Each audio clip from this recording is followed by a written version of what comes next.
Bonjour et bienvenue pour ce webinaire bilan de compétences, reconversion ou stabilisation intelligente.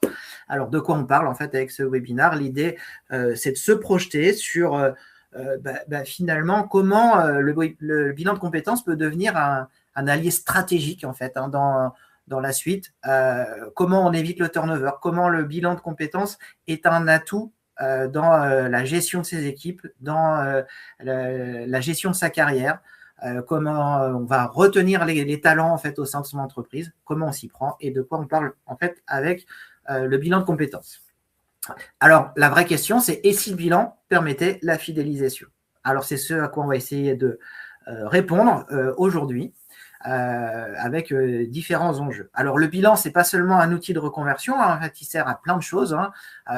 Beaucoup de gens pensent que bilan de compétences égale je vais partir de l'entreprise. Bah, pas tout à fait, en fait, ça peut, mais ce n'est pas que ça. Et donc le bilan de compétences, c'est aussi permettre aux salariés d'exercer un métier en accord avec son identité professionnelle, permettre une stabilisation posée et pérenne au sein de l'entreprise et adapter le poste en fonction de la personne et des possibilités internes, des compétences et autres. À titre d'exemple, on est en partenariat avec une entreprise au sein de Ludispirit qui nous sollicite tous les ans pour faire des bilans de compétences réguliers. Alors, pas tous les ans à chaque personne, hein, évidemment, mais des bilans de compétences réguliers à leurs salariés de manière à les maintenir dans l'emploi, à vérifier qu'ils sont bien sur leur poste et qu'il n'y a pas des adaptations à faire. Aujourd'hui, cette entreprise-là avait un turnover précédent qui était extrêmement élevé. Depuis qu'ils ont cette démarche-là, il n'y a plus de turnover. Ça donne un exemple en fait de fonctionnement. Alors, du coup, la question qu'on se pose, c'est est-ce qu'il ne serait pas malin, intelligent ou pas d'intégrer le bilan dans la stratégie RH d'une entreprise? L'idée, c'est de rassurer, de fédérer, de gérer ses compétences internes, etc. Alors, avant d'aller plus en avant, il s'agit aussi de se projeter sur les aspirations personnelles, les objectifs organisationnels de l'entreprise.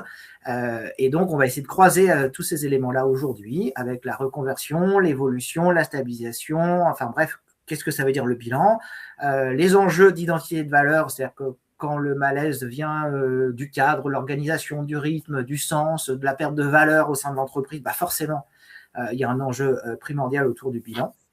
Et puis, l'idée aussi, c'est de ne pas se précipiter, c'est-à-dire explorer, regarder ce qui est faisable, se confronter, voir le réel, voir ce qui se passe ailleurs. Nous, on a l'habitude de gérer beaucoup de bilans de compétences et parfois, on a des gens qui pensent que c'est toujours mieux ailleurs. Et quand on gratte un peu, bah finalement, ils ne sont pas si mal que ça où ils se trouvent, voire même très bien. Et il y a des avantages qu'ils ne retrouveront pas, il y a une organisation qu'ils ne retrouveront pas, une bienséance qu'ils ne retrouveront pas. Et c'est plutôt rassurant aussi pour les employeurs parce que quand on regarde, il n'y en a pas tant que ça qui sont dans une situation de maltraitance au sein de l'entreprise pour le coup. Donc tant mieux, et c'est plutôt chouette. Alors, avant qu'on aille un petit peu plus loin, qui nous sommes, moi je représente Ludispirit, je suis le dirigeant de Ludispirit et on est spécialisé dans l'accompagnement et la formation autour de la VAE, le bilan de compétences, le placement, et on a une particularité, c'est qu'on essaye, tant que faire se peut, d'utiliser des supports tels que le livre, la BD, le jeu, les mises en situation pour amener des concepts de formation, d'où le Ludispirit. Ludispirit se trouve au sein d'un groupement où on travaille avec divers partenaires que vous retrouvez en bas de la slide, Business Créa, Déclic Spirit, Carrière RH et Vast RH. Et aujourd'hui, on propose un bilan de compétences estampillé Vast RH pour le coup. Alors, on a plein de convictions différentes, hein, tout est possible, la liberté comme objectif, le changement est une opportunité, réussir, ça s'apprend, et l'action comme moteur de la réussite, la mise en action, sinon ça ne marche pas. Ça ne sert à rien d'avoir des projets dans la tête si on ne met pas des dates, si on ne met pas des échéances, si on ne met pas de l'action. Est-ce que tu peux avancer, s'il te plaît, Marie? Alors, qui nous sommes aujourd'hui? Alors, je me suis présenté de manière rapide, mais aujourd'hui, nous avons Blandine qui va intervenir avec nous sur la question du bilan de compétences. Elle est spécialiste sur le sujet, elle va pouvoir se présenter davantage. Et nous avons Marie, on va commencer par Marie qui est avec nous et qui fait partie de notre réseau et qui va pouvoir se présenter. Marie, est-ce que tu veux me présenter, s'il te plaît? Bonjour à tous, Marie Briand. Donc moi, je suis basée à Rennes en Ille-et-Vilaine. Je fais partie du réseau Vast RH et je suis accompagnante en bilan de compétences avec Vast RH et accompagnante à la VAE avec Ludispirit. Je suis ravie de vous retrouver sur ce live. Si vous avez la moindre question, n'hésitez pas à la poser via le chat et nous y répondrons au cours de la présentation. Merci à toi, Blandine. Bonjour à tout le monde. Donc, Blandine Guichard-Milner. Donc, je suis consultante RH, coach professionnel certifié. J'ai travaillé 28 ans dans les ressources humaines dans différentes entreprises et les 10 dernières années de mon activité de salarié, j'étais responsable RH. Et depuis 5 ans, donc, je me suis lancée à mon compte, consultante indépendante. Donc, j'interviens dans les entreprises pour faire du coaching, de la formation et des bilans de compétences en interne. Donc, en fait, pour sécuriser aussi les parcours professionnels en interne. Je travaille pour Ludispirit en tant que consultante. Je fais des bilans de compétences aussi, de la VAE, de la outplacement. Et avec Patrick, on a cofondé Déclic Spirit, toujours sur la transition professionnelle, mais là dédiée aux seniors. Transition professionnelle sur la fin de carrière et transition de vie sur le passage à la retraite. Et donc là, je vais intervenir aujourd'hui pour vous parler du bilan de compétences comme un levier RH.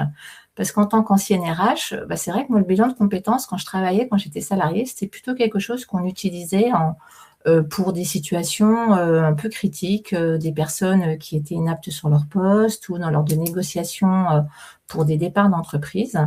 Et puis aussi, en tant qu'ancienne RH, j'ai contribué à la mise en place de comités de carrière ou de comités de carrière où on parlait justement des talents, des personnes clés de l'entreprise et on réfléchissait à qu'est-ce qu'on pouvait leur apporter en termes de formation, de coaching ou d'évolution.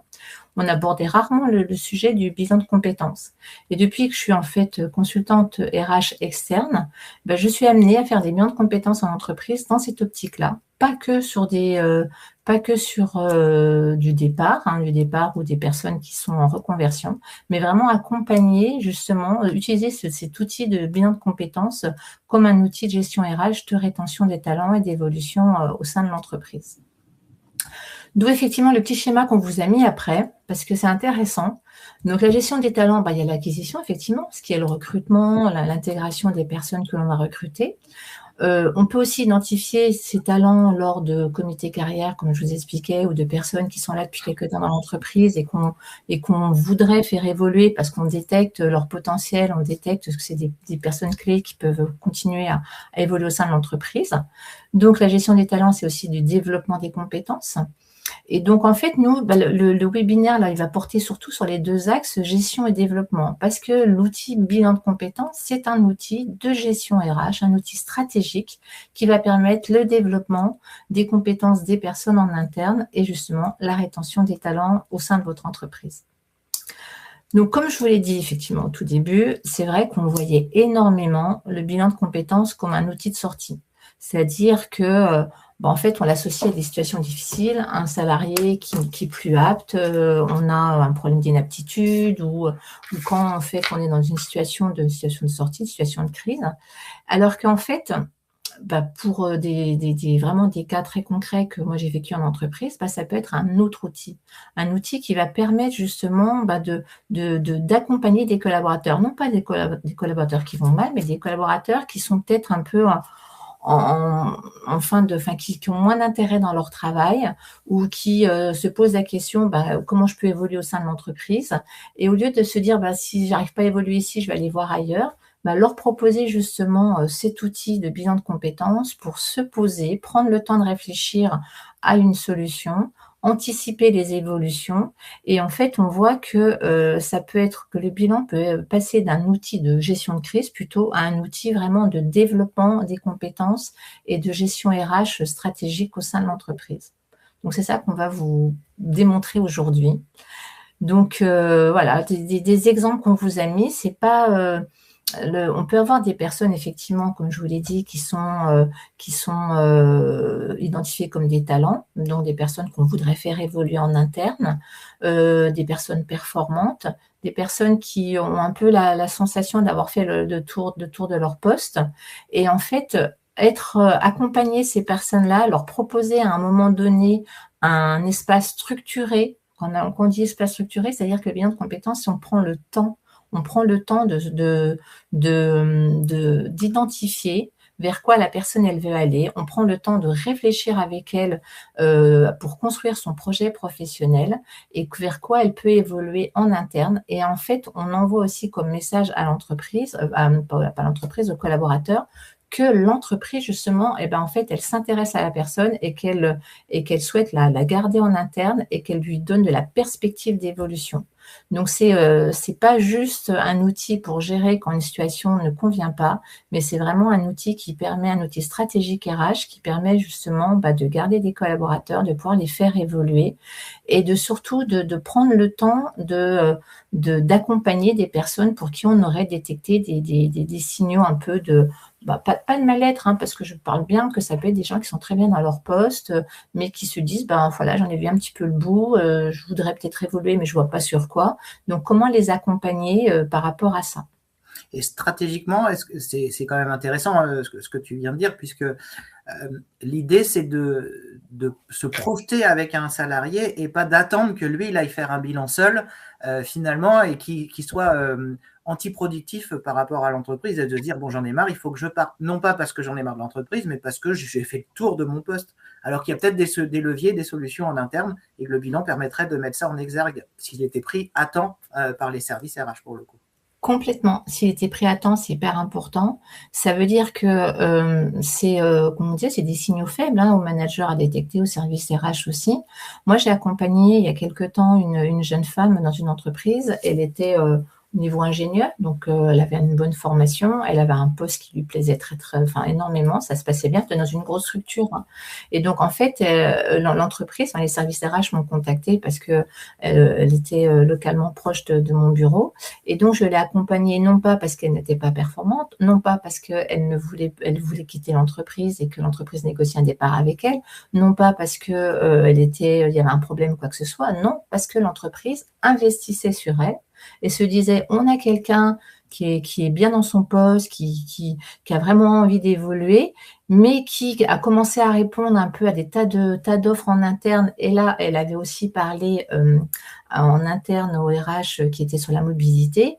Et les RH de la mobilité lui ont dit, avant de postuler à plein d'offres, il faut peut-être que tu te poses et que tu vois vraiment ce que tu veux faire.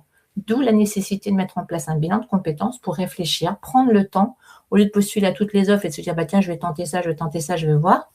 Non, je vais structurer ma démarche. Et ça, elle l'avait vraiment apprécié que la RH mobilité lui propose ça en lui disant, faut que tu te poses, faut pas partir comme ça, faut que tu te poses et que tu prennes le temps de réfléchir. Et on a construit ensemble effectivement un projet d'évolution en interne qui était beaucoup plus réfléchi, beaucoup plus posé, parce qu'il y a une notion aussi de temps.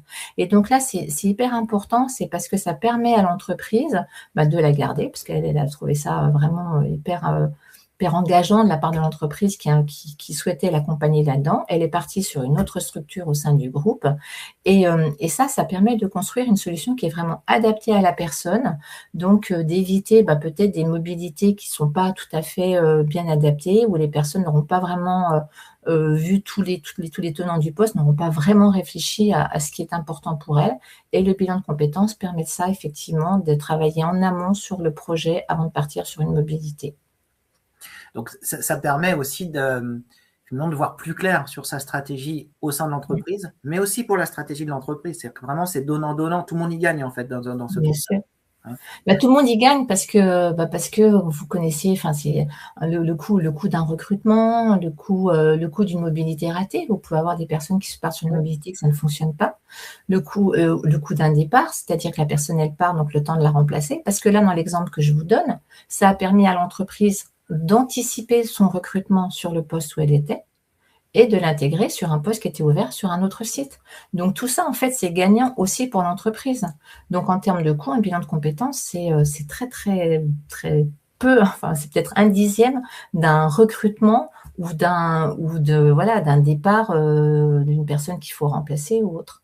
Donc, est-ce qu'on peut utiliser le bilan comme un levier et une stratégie pour une évolution de la personne? Je vais m'expliquer.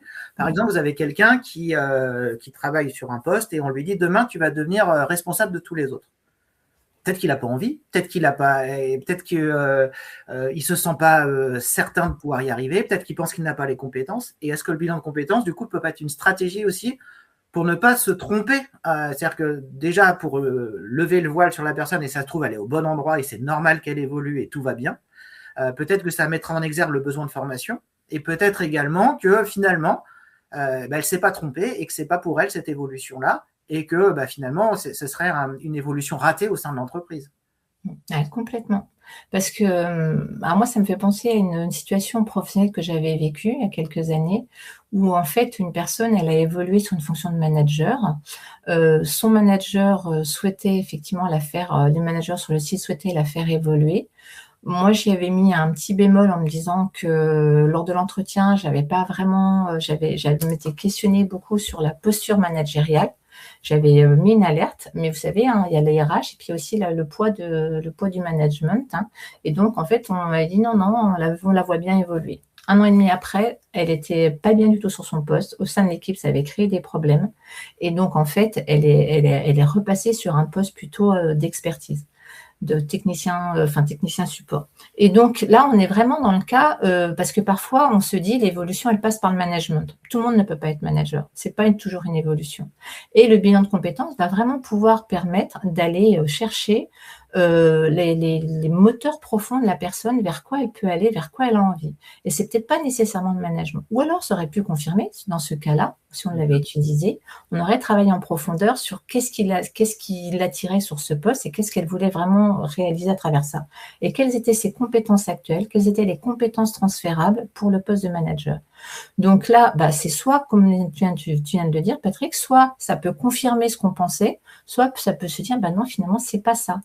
Et alors justement, le bilan de compétences peut être un outil aussi qui va confirmer ce qu'on pensait et se dire, pour qu'elle aille sur ce poste-là, on va peut-être mettre en place de la formation. Parce que si elle part sur un poste plus technique, on va l'accompagner en formation.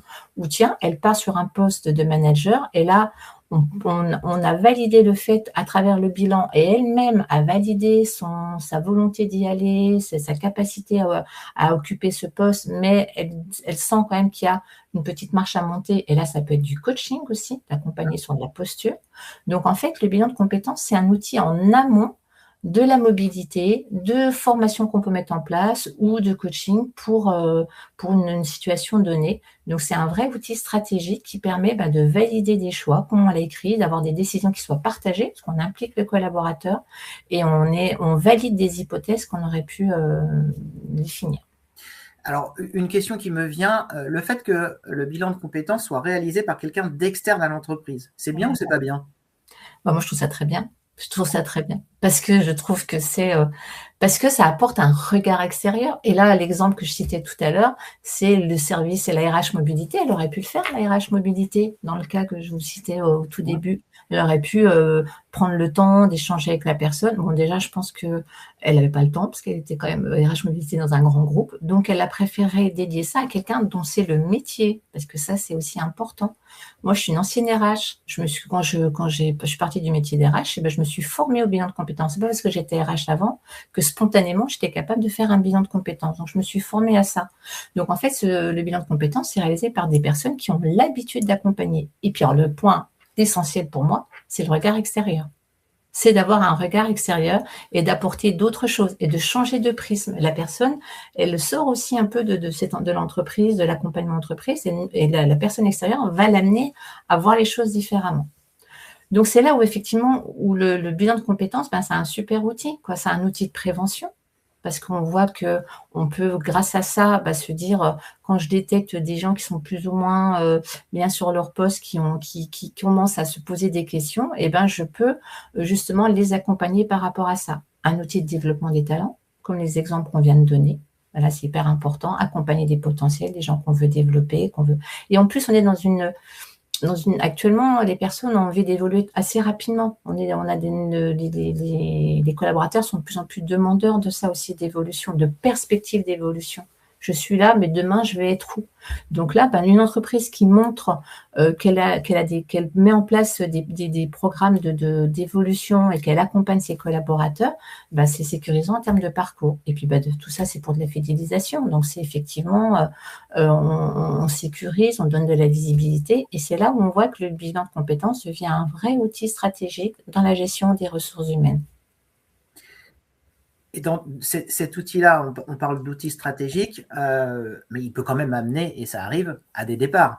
Est-ce que c'est bien ou c'est pas bien le fait que les gens s'en aillent et qu'on arrive à ces extrêmes?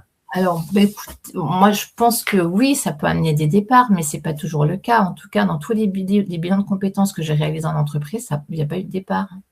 Ça peut être une question, effectivement, une question qui revient. Mais alors, si je mets en place un bilan de compétences pour mon collaborateur, il va partir. Ben non, pas nécessairement. Et puis alors, s'il part, vous n'êtes pas propriétaire de vos collaborateurs, malheureusement. Donc, voilà. Donc, moi, je vous dirais que, mais bon, sur tous les bilans que j'ai accompagnés, non, ça n'a pas été le cas. Et c'était plutôt, effectivement, un signe fort que vous donnez aux collaborateurs en disant, on a envie de te garder, en fait. On a envie de te faire évoluer et on a envie de te faire progresser. Donc, le risque de départ, il est ailleurs. C'est-à-dire que si on n'agit pas, effectivement, il est là, le risque de départ. Et comme je vous l'expliquais, le risque de départ, il aura d'autres impacts derrière, hein. Alors que si on est dans l'anticipation, on ne peut pas, je ne peux pas vous garantir à 100% qu'il n'y a pas un risque de départ avec un bilan de compétences. Mais généralement, vu que c'est l'entreprise qui le met en place avec une volonté de développer le collaborateur, il va se projeter en interne. Et quand bien même, ça m'est déjà arrivé également sur des bilans, d'avoir des personnes qui finalement arrivent sur le départ, mais c'est un départ qui est unanime, qui est stratégique, qui est réfléchi ensemble. Et donc, c'est pas un échec ni pour l'un ni pour l'autre. On est arrivé au bout de quelque chose et c'est pas grave. Et c'est pas grave. Et puis, vous savez, vous avez aussi un phénomène qui se passe de plus en plus, c'est que des fois, les personnes partent de l'entreprise, mais elles y reviennent aussi. Donc, si dans l'entreprise, il y a ce type de gestion de ressources humaines, le collaborateur, il partira avec un bon ressenti de la gestion de son parcours et de son départ. Et parfois, il reviendra. Bien sûr. Bien sûr. Voilà. Oui, ça arrive bien plus souvent qu'on ne le pense, donc toujours partir en bon terme avec son ancien employeur. Ça, c'est la parenthèse. D'où le fait que tout ce qu'on vient de dire, effectivement, c'est que intégrer le bilan de compétences comme un outil stratégique, c'est hyper important dans la gestion des talents. On l'a expliqué, on l'a même démontré avec des exemples. En complément des entretiens professionnels, il ne remplace pas l'entretien professionnel, mais lors d'un entretien professionnel, on peut détecter effectivement un besoin par rapport à ça. L'appui à la mobilité interne, l'exemple que je vous donnais, ça peut être aussi aider à savoir vers quoi on va. Et si la personne qu'on pressent sur un poste, elle est vraiment pour ce poste-là, un levier de QVCT, ça paraît évident avec tous les exemples qu'on vient de vous donner, gestion des âges, parce que le bilan de compétences, il n'est aussi accessible, et ça, avec la casquette des Click Spirit, on ne peut que le porter sur des fins de parcours professionnels. C'est pas parce qu'on est senior, qu'il nous reste 5 ans, 10 ans à travailler dans une entreprise, qu'on ne peut pas se former, qu'on ne peut pas changer de poste. Donc là aussi, un bilan de compétences peut accompagner ces transitions de fin de carrière. Et là, il y a aussi des enjeux forts dans la gestion des âges. Et puis, les profils clés que vous voulez garder et faire évoluer. Donc, c'est en ça que c'est un outil stratégique au service de votre entreprise, bien sûr, et surtout du collaborateur. Donc là, c'est gagnant-gagnant pour tout le monde. On a une question dans le chat qui nous demande qui finance l'accompagnement du bilan. Est-ce que c'est le salarié via son CPF ou l'employeur via des accords divers et variés? Ça peut être les deux. Ça peut être un cofinancement. Ça peut être un financement pris en charge par l'entreprise, hein. Ça peut être aussi sur le plan de développement. Ça peut être le financement peut être de diverses façons. Après, je rappelle le coût d'un bilan de compétences, hein, c'est pas très élevé. Donc, en fait, on peut avoir un financement mixte. Après, ça, c'est d'être clair avec le collaborateur. On peut l'impliquer effectivement dans une partie du financement via son CPF. On peut le prendre en charge au niveau de l'entreprise. Ça va dépendre des politiques internes par rapport à ça. Alors, si je peux compléter, ce qui est important, c'est aussi de s'adresser à un organisme de formation qui est certifié. Oui. Et ce qui permet de lever des plans de financement possibles, de travailler avec des OPCO, de pouvoir travailler avec le CPF, de travailler avec des financements divers et variés que l'on peut trouver au sein des entreprises ou à titre perso. Et ça, c'est un arrangement que vous pouvez trouver ensemble. C'est-à-dire qu'il peut y avoir aussi une prise en charge mutuelle. Aujourd'hui, par exemple, sur le CPF, il y a un reste à charge. Eh bien, le reste à charge peut être pris en charge par l'entreprise parce qu'on l'a décidé ensemble, parce que tout le monde est OK avec ça et ça ne pose pas de problème. En fait, c'est tout à fait plausible et possible. Mais il faut que ce soit un organisme de formation qui soit habilité en fait sur la question du bilan de compétences. Et ça, c'est au cas par cas, effectivement. Et puis, ça dépend de la politique aussi RH de l'entreprise. Mais à partir du moment où tout est clair et on discute avec les collaborateurs, les choses se mettent en place. Ouais. Okay. Alors, si on synthétise, la vraie question, c'est quand on propose un bilan, finalement. C'est bien ça. Et alors, donc, du coup, la réponse, c'est pas seulement quand ça va pas bien, quoi. C'est bien ça. Hein. En fait, ce qu'on voulait à travers ce webinaire, c'est de casser l'image du bilan de compétences qui est mis en place quand ça va pas. C'est-à-dire quand quelqu'un qui est inapte ou quand on négocie un départ ou quand il y a aussi de l'accompagnement au départ. Non, là, c'est l'accompagnement pour rester, en fait. Voilà. Ouais. C'est dans ce sens-là qu'on le voit, nous, qu'on voudrait aussi vraiment changer cette perception sur le bilan de compétences, parce que ça permet, comme vous l'avez expliqué, de développer les compétences en interne, de fidéliser les collaborateurs, d'avoir aussi, en termes d'image de marque pour l'entreprise, c'est hyper important, ça aussi, d'avoir une entreprise qui a des parcours, qui sécurise les parcours, les évolutions en interne. Et bien ça c'est aussi en faveur de l'image de l'entreprise. Et quand on parle de parcours, je peux me permettre, c'est juste de rajouter qu'on parle aussi des entretiens professionnels au sein des entreprises. Et l'enjeu de ces entretiens professionnels, c'est pas seulement de répondre à une obligation réglementaire, c'est aussi que le salarié est connaissant de ses droits en termes de bilan de compétences, en termes de financement, en termes de formation, en termes de VAE. Et donc, pour le coup, on est exactement dans cette démarche. C'est-à-dire qu'un bilan de compétences peut très bien aboutir, par exemple, à l'issue à un besoin de formation, à l'issue à une nécessité de réaliser une VAE qui lui permet de se maintenir sur le poste ou d'aller vers un autre poste. Et tout ça, ce sont des enjeux qui peuvent se travailler à deux. Quand je dis à deux, c'est l'entreprise et le salarié, pour le coup. En tout cas, merci pour cet éclairage. Merci Blandine d'avoir répondu à cette question-là. Nous faisons plein de choses. N'hésitez pas à nous contacter si vous avez besoin d'aller un petit peu plus loin sur le sujet. Et puis, on est ravis d'avoir pu vous présenter ce webinaire et on vous invite à vous connecter pour les prochains. N'hésitez pas, vous retrouvez tout sur notre page, sur la chaîne de webinaire Ludispirit. Donc, n'hésitez pas à venir nous rejoindre sur les prochains. Merci à tout le monde, merci beaucoup et on espère qu'on a répondu à vos interrogations sur le sujet. Au revoir. Au revoir. Merci, au revoir.